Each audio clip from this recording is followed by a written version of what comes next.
Hi everyone, it's Darcy with River Wranglers. Today we have an activity about non-point source pollution.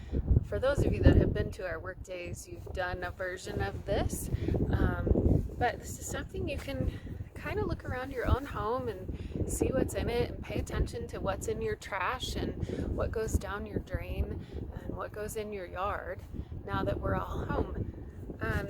So non-point source pollution, as you probably know, is the type of pollution that's really hard to control and figure out. It's the one that we can do the most with. It's the kind of stuff we can't tell exactly where it came from, but a lot of it ends up in our waterways, polluting our rivers and streams. So there's 6 categories of non-point source pollution. This one's the first. This one's really easy to figure out, and for the purposes of non-point source pollution, even recyclables count as trash, even though they don't always necessarily end up in the same place. But anything you're throwing away or recycling counts as trash, and we'll come back to that in a minute. Second category, sediment. I always say this is a big fancy word for soil, dirt. Why is sediment a pollutant? If you think about it, it does occur naturally, obviously, and it's very important. But what would happen if I backed up a dump truck full of sediment and dumped it right into the river? What would happen to the fish right there? They would not like that. It would pollute their water and make it cloudy so they couldn't breathe or see. So sediment can become a pollutant when it runs off too much into our water. Next category, toxic chemicals. This one's also fairly easy. Motor oil is a perfect example. If you live in a neighborhood that has storm drains, in most cases, those storm drains are going to go right to the river. So people that are changing oil in their driveways and dumping it down those storm drains, that water does not get treated. 1 quart of oil can contaminate 1 million gallons of water. So a little goes a long way when it comes to oil contamination. So definitely something we want to keep an eye on. Another thing that maybe you wouldn't think of as a toxic chemical is salt. Salt is a nutrient that we all need to survive.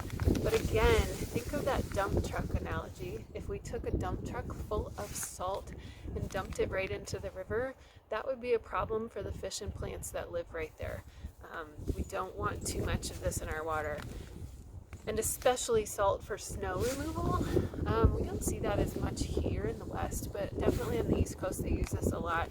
And it just makes its way into the waterways with runoff and is problematic as our freshwater fish are sensitive to the salt content. Next one.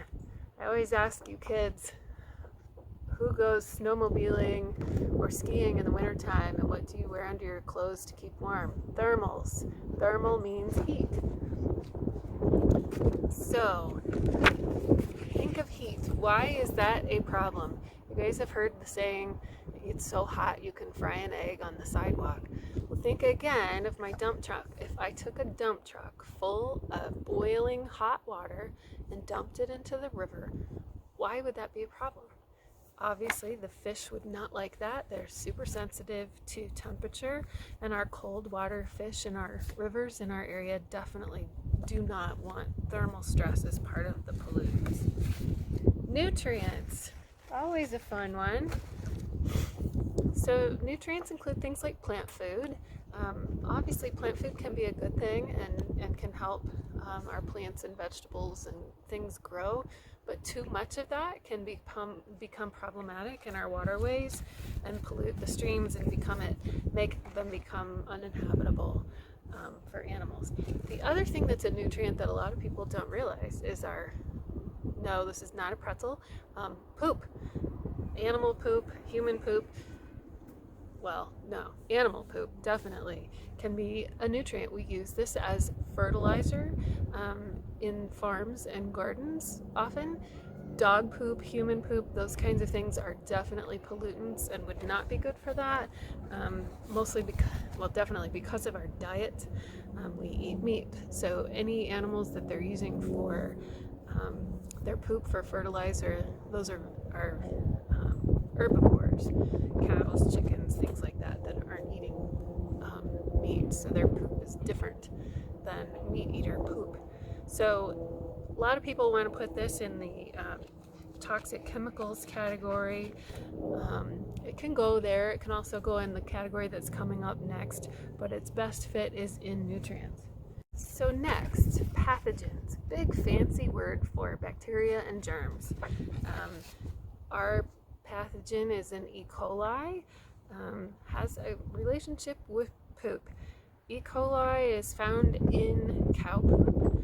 It's actually found in the digestive systems of cows and cattle, and ends up in the poop, so it can end up in our crops. It can also make its way to the water.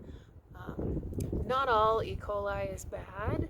There's good E. coli, or E. coli that's okay for us to have in our systems. We have it in our stomachs right now, but there are ones that will make us very sick. So it can be a pollutant if there's too much of this in the water. So how can you do this at home? I encourage you to look around your own house and look in your garage and see what kind of chemicals you have, and think about what impact they would have on our fresh water. Look in your trash, see what's in your trash, see what's in your recycling.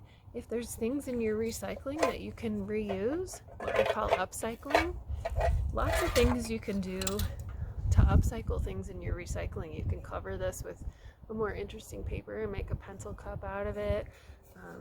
You can use Altoid tins for things like hair clips and fishing lures and things like that. So try and get creative and see what you can come up with for upcycling.